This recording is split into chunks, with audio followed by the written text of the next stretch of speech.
Indian culture में बहुत मान्यता है। पर क्या हो अगर इस फेस्टिवल को मनाने से लोग डरते हों? क्या हो अगर एक बहन के अपने भाई को राखी बांधने से कुछ अनर्थ हो सकता हो? तो यह कहानी उत्तर प्रदेश के जगतपूर्वा विलेज की है। इस गांव में पिछले 100 सालों से किसी ने भी रक्षाबंधन का त्योहार नहीं मनाया है। ऐसा माना जाता है कि जब भी इस गांव में कोई बहन अपने भाई की कलाई पर राखी बांधती है, उसके भाई के साथ कुछ बहुत ही भयानक हो जाता है। पर यह बात कॉलेज में पढ़ रहे कपूर फैमिली के बच्चे नहीं जानते थे। उन चारों भाई बहनों ने पहाड़ों में जाकर रक्षाबंधन की छुट्टियां मनाने का प्लान बनाया था। सबसे बड़ा भाई ऋषभ अपनी कार से अपनी बहन मायरा और कजन्स ऋत्विक और ईशा के साथ मसूरी के लिए निकल गया। पैसेंजर सीट पर बैठी मायरा रास्ता देख रही थी और कार में सब म्यूजिक एंजॉय कर रहे थे। तभी मायरा को अपने किसी दोस्त का कॉल आया और वो कॉल पर बातें करने लगी।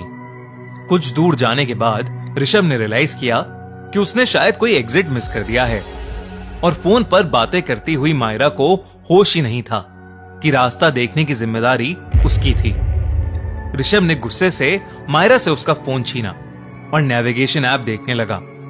उन्होंने मसूरी जाने वाले एग्जिट को 17 किलोमीटर पहले ही मिस कर दिया था।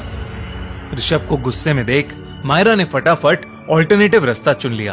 वो रास्ता उत्तर प्रदेश के अंदर से होकर निकल रहा था, पर अब कोई और ऑप्शन नहीं था, इसलिए ऋषभ को वही रास्ता फॉलो करना पड़ा।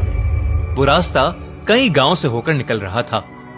कच्ची सड़कों पर गाड़ी चलाना बहुत मुश्किल हो रहा था कि तभी एकदम से गाड़ी को बहुत जोर से एक झटका लगा। ऋषभ ने कोशिश की पर गाड़ी आगे ही नहीं बढ़ रही थी। उसने बाहर निकलकर देखा तो गाड़ी का टायर एक गहरे गड्ढे में फंस गया था। आसपास उन्हें दूर दूर तक कोई नहीं दिख रहा था, बस खाली खेत थे। ऋत्विक ईशा को लेकर मदद ढूंढने चला गया। सूरज डूबने में अब ज्यादा समय नहीं था। ऋषभ को अब बहुत टेंशन होने लगी थी कि तभी उसने देखा कि सामने से ऋत्विक और ईशा आ रहे थे और उनके साथ 4-5 लोग थे जो कि उस गांव में रहने वाले लग रहे थे। उन लोगों ने आते ही पीछे से धक्का मारकर गाड़ी को उस गड्ढे से बाहर निकाल दिया। ऋषभ और उसके भाई बहनों को चैन की सांस आई और वो उन गांव वालों को थैंक यू कह के वहां से निकलने लगे। तभी एक गांव वाले ने उन्हें रोक लिया और उन्हें बताया कि करीबन 70 किलोमीटर आगे तक एक कच्चा रास्ता था और उस रास्ते पर स्ट्रीट लाइट्स भी नहीं लगी थी। अंधेरे में वहां गाड़ी चलाना खतरे से खाली नहीं था और इसलिए उन गांव वालों ने ऋषभ और उसके भाई बहनों को उन्हीं के गांव में रुकने के लिए कहा। ऋषभ को उन गांव वालों की बात सही लगी और वो उन्हीं के साथ गांव में रुक गए। पर ऋषभ नहीं जानता था कि यह गांव जगतपूर्वा गांव था। अगले दिन रक्षाबंधन था और क्योंकि पहाड़ों में पहुंचने में उन्हें अभी काफी समय था, तो ऋषभ और ऋत्विक ने अगली सुबह उसी गांव में अपनी बहनों से राखी बंधवा ली। उस गांव से निकलने से पहले ऋषभ उन गांव वालों का शुक्रिया करना चाहता था, इसलिए वो ऋत्विक को अपने साथ लेकर पहले उनके घर चला गया। घर से बाहर निकलते ही ऋषभ ने देखा कि पूरा गांव सुनसान था। कोई भी गांव वाला अपने घर से बाहर नहीं था। उस गांव में चलते चलते अचानक ही ऋत्विक का दम घुटने लगा और उसे सांस लेने में दिक्कत होने लगी। देखते ही देखते ऋत्विक का पूरा चेहरा लाल होने लगा था। ऋषभ को कुछ समझ नहीं आ रहा था। वो जोर जोर से चीख कर मदद मांगने लगा। उसकी चीख सुनने पर एक गांव का आदमी दौड़कर उसके पास आया, पर जैसे ही उसने उन दोनों के हाथों में राखी बंधी देखी तो वो आदमी एकदम घबरा गया और डर कर वहां से भाग गया। ऋषभ को यह बहुत अजीब लगा, इसलिए ऋषभ खुद ही ऋत्विक को कंधे पर उठाकर वहां से ले जाने लगा कि तभी उसको पीछे से एक धक्का लगा और वो जमीन पर गिर गया।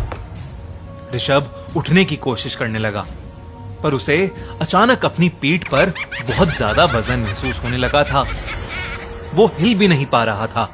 उसने जैसे ही पीछे मुड़कर देखा तो उसकी पीठ पर एक बहुत ही भयानक दिखने वाली औरत बैठी थी। उसके काले बाल उसके पूरे शरीर को ढक रहे थे। वो पागलों की तरह मुस्कुराती हुई ऋषभ को ही देख रही थी और फिर वो अचानक गायब हो गई। ऋषभ की रूह कांप गई थी, लेकिन ऋत्विक की हालत बिगड़ती ही जा रही थी।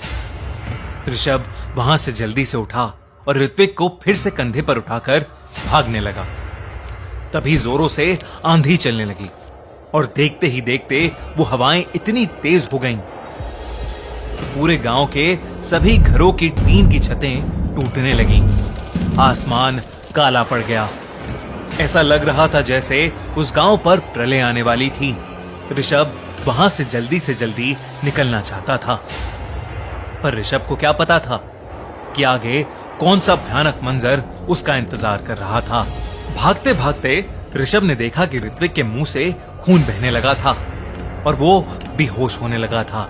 उसने ऋत्विक को जमीन पर लेटाया और उसे होश में लाने की कोशिश करने लगा, लेकिन कुछ ही पलों में ऋत्विक ने रिएक्ट करना ही बंद कर दिया। उसी वक्त जिस जमीन पर ऋत्विक लेटा था, उसी के नीचे से दो काले गले हुए हाथ बाहर निकले और ऋषभ का गला दबाने लगे। ऋषभ बुरी तरह दर्द से फड़फड़ाने लगा। धीरे धीरे ऋषभ की आंखों के सामने अंधेरा छाने लगा। कुछ समय बाद जब ईशा और मायरा अपने भाइयों को ढूंढते हुए आए, तो उन्होंने देखा कि गांव में भीड़ जमा है। जब वो भीड़ के पास गए तो उनकी आंखों से आंसू बहने लगे।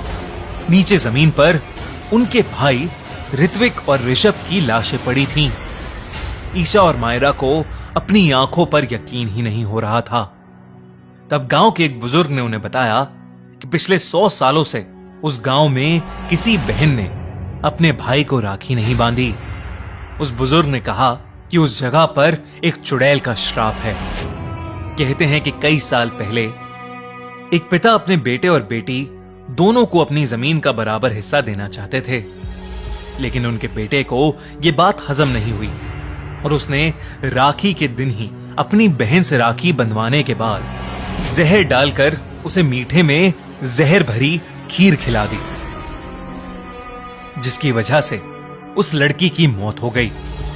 मरते वक्त उस लड़की ने पूरे गांव को श्राप दिया कि अगर कोई बहन किसी भाई को राखी बांध दे तो वो चुड़ैल उस भाई को मार डालेगी। ईशा और मायरा ये सब सुनकर अंदर से टूट गए। वो इस सदमे से कभी नहीं उभर पाए और आज भी वो अपने भाइयों को खोने के गम में अपनी जिंदगी बिता रहे हैं।